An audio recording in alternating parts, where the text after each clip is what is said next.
Now let's move on to about the blood supply in the pelvic region, guys. Let's see about the internal iliac artery and what are the various branches given by that. And there is one beautiful concept here. Let me tell you about that one here. So let's go one step back here. Like basically, where is that internal iliac artery coming from, sir? So we have learned about the abdominal aorta in the abdomen topic. So in the abdomen topic, we have learned about the abdominal aorta. You just imagine this one to be the abdominal aorta. That will be dividing into the common iliac arteries. We know very well, abdominal aorta will divide into the common iliac arteries at the level of lower border of L4. Abdominal aorta will be extending from T12 to L4. So at the lower border of L4, it will be dividing into the common iliac arteries. Now this common iliac artery will give rise to the internal iliac artery, and it itself will actually continue as your external iliac artery. So I'm just writing in short here. This one is common iliac artery and this one is external iliac artery.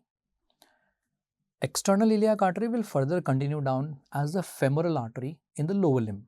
So you don't have to worry about that right now. We'll study about that in the lower limb topic. But for now, you have to remember that this internal iliac artery is given at which level? Remember, it is given at the level of L5. So at L4, abdominal aorta will divide into common iliac arteries, and that common iliac artery is further giving rise to internal iliac artery at the level of L5. So our concentration right now is all about the internal iliac artery here. Now this internal iliac artery will be further dividing into two divisions. One is the posterior division, another one is the anterior division.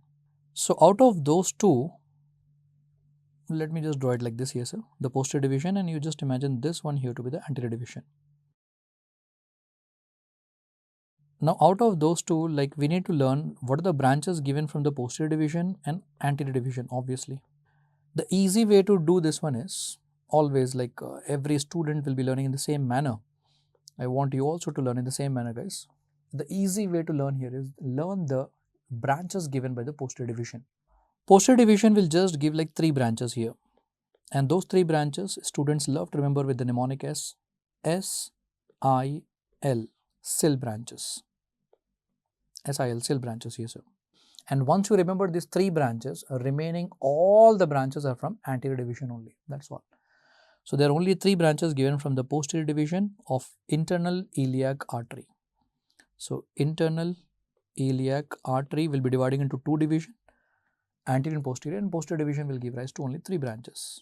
Out of these 3, S stands for superior gluteal artery, superior gluteal artery, and then I stands for iliolumbar artery,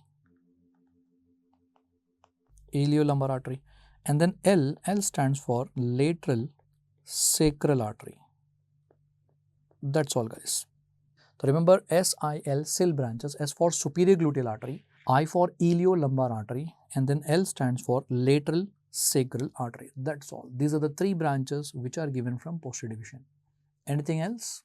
Everything will be coming from the anterior division. So if they give you the question, all of the following are the branches from posterior division except one, I hope you'll be easily able to handle. Now welcome to what are the branches given by anterior division and what is that important concept that you have to learn here. So first, let us deal with the branches here.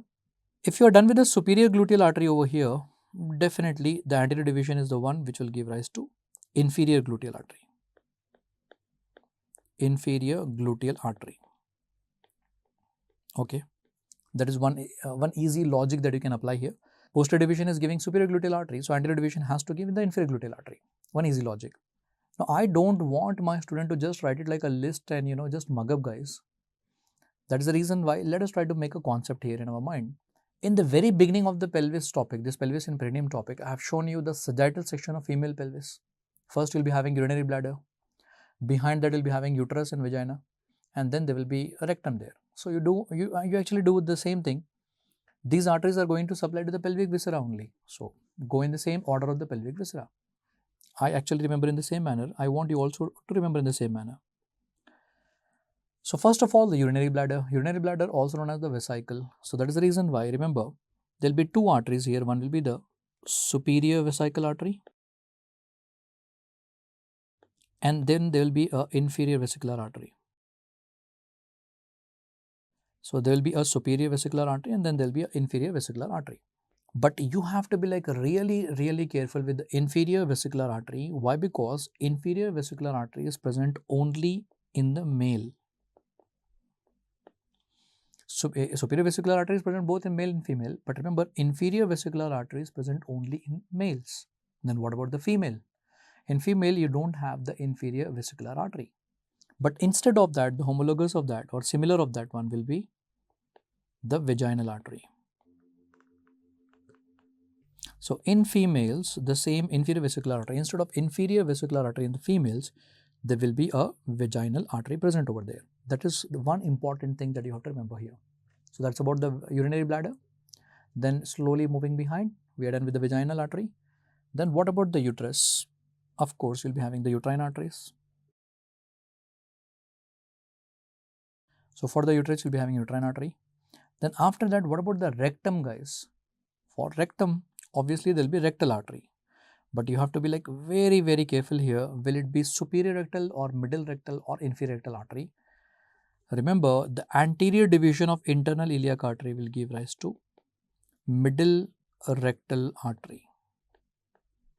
Middle rectal artery. Then after that, the next one that you have to remember here will be obturator artery. Just add two more here, sir, obturator artery. And then the last and final one will be the internal pudendal artery. Internal pudendal artery. And I think we have already discussed internal pudendal artery. This is the one which will be further giving that inferior rectal artery. So when it comes to rectum, you have to remember about the superior rectal, middle rectal and inferior rectal. Let me just clarify a little bit more here without confusing you. Superior rectal, recall from the abdomen topic. Superior rectal artery is the continuation of inferior mesenteric artery. Inferior mesenteric to the hindgut. Middle rectal artery here, it is a branch of internal iliac artery only. To be more specific, anterior division of internal iliac. Internal iliac artery will give rise to middle rectal. What about the inferior rectal? Inferior rectal is further a branch of internal pudendal artery only. And that internal pudendal artery is of course again a branch of your internal iliac. So that is how you have to actually remember very carefully about the rectal arteries here.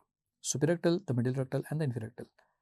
Now once you are comfortable with this entire concept here, now let me tell you one very important thing in relation with the vesicular arteries. There are like so many questions which are being asked about the vesicular artery.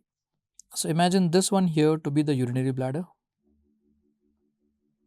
This will be the apex of the urinary bladder, and then there will be neck and body and all. Hope you all know that the apex of the urinary bladder will actually be attached with a ligament, and that ligament will be going and attaching with the umbilicus part. That is nothing but medial umbilical ligament. Median umbilical ligament. Median umbilical ligament. And along with that, just adjacent to that one, there will be two more ligaments there. And those two more ligaments present over there will be the, of course, medial umbilical ligament. Let us write down the names very clearly here. So towards the median, there will be medial umbilical ligament. And this one here will be the median umbilical ligament. Perfect. Now, what about the arteries which are actually supplying to the urinary bladder? Urinary bladder is supplied by vesicular artery. One is superior, another one is inferior. So there will be a superior vesicular artery, and then there will be a inferior vesicular artery. Just for the sake of representation, I'm drawing here like this. So there will be superior vesicular artery, and then there will be inferior vesicular artery. Perfect. Now what I'm trying to teach you here, these superior and inferior vesicular artery, some important points that you have to remember. Out of these two, remember, the inferior vesicular artery is the one which is present in the males only, not in the female. It is not present in the female. It is present only in the male inferior vesicular artery, and homologous to that one in the female will be the vaginal artery. First point to remember. Second point to remember here is, what is this median umbilical ligament representing actually? Remember, the median umbilical ligament is actually representing the urachus part. I hope you are able to recall from the embryology, urogenital sinus and that urachus wala part and all. Whereas the medial umbilical ligament is a remnant of umbilical artery. I know 99% of the students will be answering that. Medial umbilical ligament is a remnant of umbilical artery. But in the exam, they are more specific whether it is a remnant of proximal part or distal part of the umbilical artery. Remember, the medial umbilical ligament is a remnant of distal part of umbilical artery, guys. So, medial umbilical ligament is actually a remnant of distal part of the umbilical artery. Then what about the proximal part?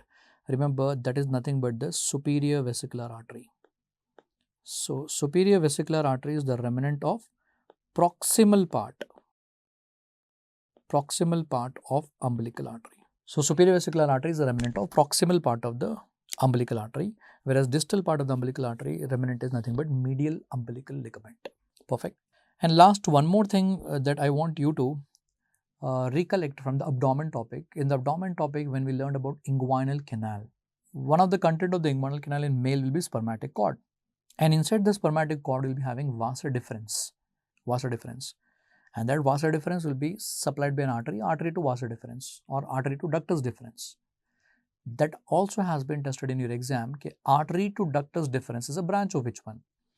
Remember, the artery to ductus deferens is a branch of superior vesicular artery only. So, superior vesicular artery will also give a branch, that is artery to ductus deferens.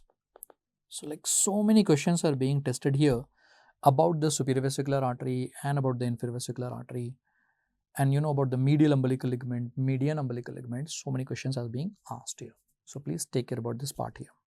So, that is the important concept which I wanted you to understand very clearly when it comes to the branches of internal iliac artery.